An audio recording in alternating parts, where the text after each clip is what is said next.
Hello everyone, আসসালামু আলাইকুম। কেমন আছেন আপনারা? আশা করি ভালো আছেন, আমিও খুব ভালো আছি। তো আজকে যে গল্পটা নিয়ে আসছি সেই গল্পের কেন্দ্রবিন্দু মা। মা ওয়ার্ডটা শুনলে সবার গাটা শিউরে ওঠে, কারণ সবাই তার নিজেদের মাদের খুবই ভালোবাসে। তো এখন আমি যে গল্পটা নিয়ে আসছি এটাও একটা রিয়েল লাইফ থেকে নেওয়া গল্প। তো এখন বিষয়টা হলো যে এই গল্পটায় মেনলি মার একটা অসুখ হয়, যে অসুখটার নাম যক্ষা। তো যক্ষা অনেকেই জানে না যে যক্ষা ছোঁয়াছুঁই কি ছোঁয়াছুঁই না। তো এখানে বেসিক্যালি দেখানো হয়েছে যক্ষা হওয়ার পরে তার বউয়ের অতিষ্ঠ যন্ত্রণা সহ্য না করতে পেরে তার মাকে একটা পরিত্যক্ত বাড়িতে রেখে আসে। ছেলে কোলে করে নিয়ে যে সেই মাকে একটা পরিত্যক্ত বাড়িতে রেখে আসে, এবং যখন তাকে রেখে আসে তার সাথে তার ছেলে থাকে। তো তারপরে সে ওইখানে রেখে আসার পরে তার ওয়াইফ তাদের বিরিয়ানি রান্না করে খাওয়ায়, অনেক খুশি হয় যে সে তার বাড়ি থেকে তার শাশুড়িকে বের করে দিছে। কিন্তু সেই জিনিসটা নিতে পারে না তার ছেলে।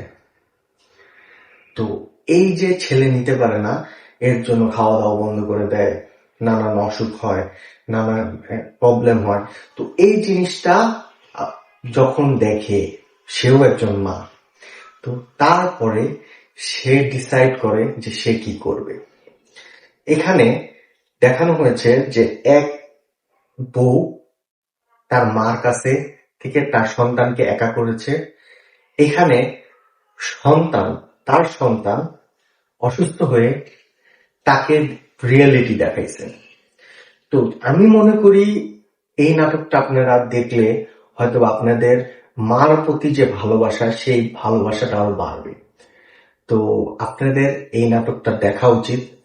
নাটকটার নাম পরিত্যক্ত মা, যেখানে মেন ক্যারেক্টার প্লে করেছে সবুজ আহমেদ, সাবা সুস্মিতা, আরো হাসি মন আপা। তো এখানে আরো আছে কবির ভাই, তারপরে তাসিফ। এইখানে আপনারা দেখতে পারবেন মা, ছেলে, বউ, তার ছেলে এবং একজন মেম্বারের রিয়েলিটি।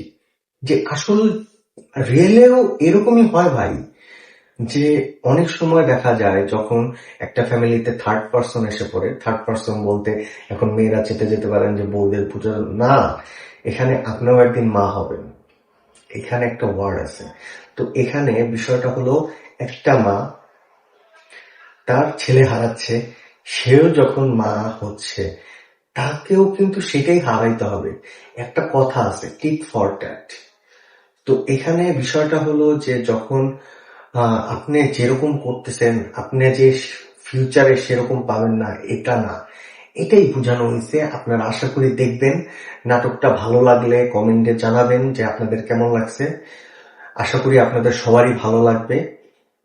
ধন্যবাদ। আজকে এই পর্যন্তই, আশা করি কালকে দেখা হবে। আর আমার ভিডিওগুলো কেমন লাগতেছে সেটা জানাবেন অবশ্যই। আর সবাই লাইক, কমেন্ট এবং শেয়ার করবেন। ধন্যবাদ।